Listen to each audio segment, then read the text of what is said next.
সোমবার সন্ধ্যায় রাজধানীর ফরেন সার্ভিস একাডেমিতে সংবাদ সম্মেলনের আয়োজন করে প্রধান উপদেষ্টার প্রেস উইং।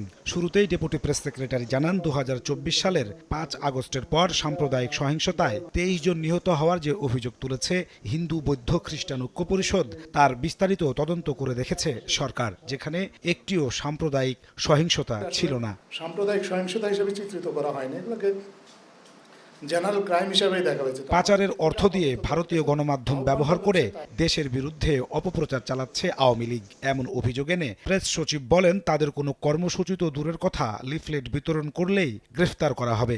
পতিত স্বৈরাচারের যারা সাঙ্গপাঙ্গ আছে, দোসর আছে, তারা অনেক কিছু করতে চাচ্ছেন, তারা লিফলেট বিতরণ করছে। যারা লিফলেট বিতরণ করবেন তাদের জন্য আমাদের কড়া মেসেজ, তাদেরকে অ্যারেস্ট করা হবে। লিফলেট বিতরণ যারা করেছেন বেশ কিছু আমরা গ্রেফতার করেছি। আইন শৃঙ্খলা নিয়ে শফিকুল আলম জানান, সার্বিক নিরাপত্তা পর্যবেক্ষণে সব বাহিনীর সমন্বয়ে সেন্ট্রাল কমান্ড তৈরির নির্দেশ দিয়েছেন প্রধান উপদেষ্টা।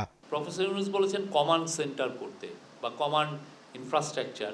সেটার ফলে যেটা হচ্ছে যে আপনি জানেন যে অনেকগুলো ল অ্যান্ড অর্ডারের সিচুয়েশন তো অনেকে দেখেন, যে সবার সাথে কোঅর্ডিনেট করে একটা কমান্ড স্ট্রাকচার থাকবে, সেখান থেকে যাতে খুব intensively law and order situation 24/7 যাতে মনিটর করা যায়। সংবাদ সম্মেলনে জানানো হয়, হয়রানি কমাতে সরাসরি থানায় না এসে অনলাইনেও মামলা দায়েরের ব্যবস্থা চালু করতে পুলিশকে নির্দেশ দিয়েছেন প্রধান উপদেষ্টা ডক্টর মোহাম্মদ ইউনূস। একটা এফআইআর করতে চাচ্ছেন। নাজমুস সালেহী, সময় সংবাদ, ঢাকা। তাহলে সেই ক্ষেত্রে আপনার জন্য একটা